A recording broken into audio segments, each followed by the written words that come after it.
Jenny had found the stone on a Tuesday, half buried in the garden soil behind her grandmother's cottage. It was roughly the size of a large grapefruit, with swirling patterns of deep crimson and gold that seemed to shift when she tilted it in the afternoon sunlight. Most children would have skipped it across the nearby pond or left it where it lay. But Jenny wasn't most children. Look what I found. She had called to Cristiano, her older brother, who was supposed to be watching her while their parents worked in the city. Cristiano glanced up from his phone, barely interested. It's just a rock, Jen, put it back. But Jenny clutched the stone to her chest, feeling an odd warmth emanating from its surface.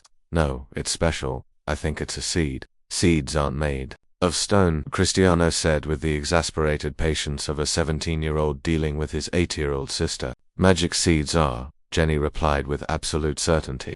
The kind only a child could possess. From that day forward, Jenny treated the stone as if it were the most precious seed in the world. She planted it in a terracotta pot filled with the richest soil from their grandmother's garden, placed it on the windowsill of her room where the morning sun would warm it, and watered it faithfully every single day. Cristiano watched this ritual with a mixture of amusement and concern.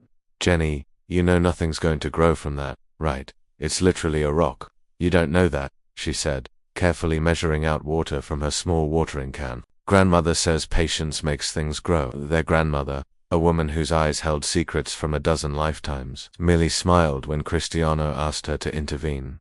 Let the child tend her garden, she said cryptically. All seeds take time. Weeks turned into months.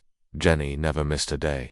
She talked to the stone, telling it about her day at school, about the bullies who teased her for believing in magic, about her dreams of flying someday. Cristiano, despite himself, found the dedication touching. His little sister's unwavering faith in the impossible reminded him of something he'd lost as he grew older. The ability to believe in wonder. That what neither of them knew was that 300 light-years away, the Dragon Council of Draka Prime was monitoring Earth with growing fascination. The stone, or rather, the egg, had been sent as a test millennia ago, before humans had even discovered fire. Dragons were patient creatures, immortal and wise. But even they were surprised when a species showed such casual kindness to something that gave nothing back. The child continues the ritual, observed Elder Zix, his consciousness spanning the vast distance through quantum entanglement with the egg. Remarkable, agreed another elder. No reward, no sign of success, just care. Humans are peculiar, Zix mused. They nurture things not because they will succeed, but because they might. They hope against evidence. They persist against reason. On Earth, spring arrived. Jenny's 9th birthday came and went. The stone remained unchanged, but so did Jenny's routine. Cristiano had stopped mocking her. Instead, he found himself helping, reminding her when she forgot, moving the pot to catch the best sunlight. Why do you still do it? He asked one evening as they sat together in her room. Jenny thought for a moment, her small fingers tracing the swirls on the stone's surface. Because it might be lonely. Even if nothing grows, it shouldn't be alone. Cristiano felt something shift in his chest. His sister wasn't tending a seed, hoping for a plant. She was caring for something simply because it existed. It was such a purely human thing to do, so illogical and yet so profound. In the depths of space, Zix made his decision. This one, he declared to the council. This world has passed the test. When the child's patience equals our own, we will know humanity is ready. The egg began to warm, not enough for Jenny to notice at first, but Cristiano, who now checked on it as faithfully as his sister, noticed the temperature change. He said nothing, not wanting to give Jenny false hope, but he started documenting it.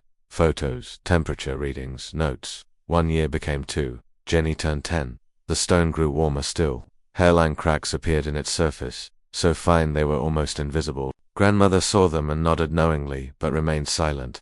On the morning of the 1000th day of watering, Cristiano woke to his sister's scream. He bolted from his bed, heart pounding, and rushed to her room. Jenny stood frozen by her window, watering can clutched in trembling hands, staring at the pot. The stone had split open.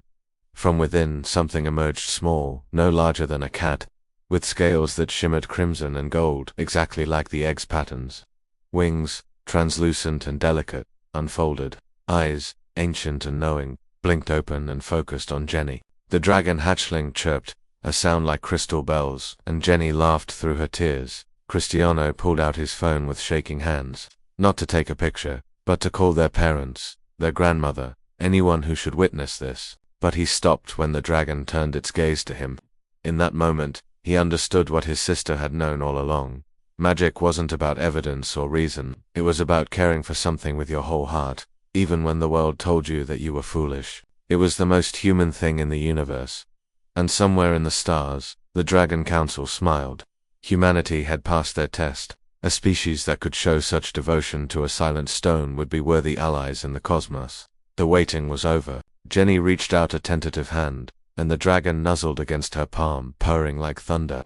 "I told you it was a seed," she whispered. Cristiano couldn't argue with that.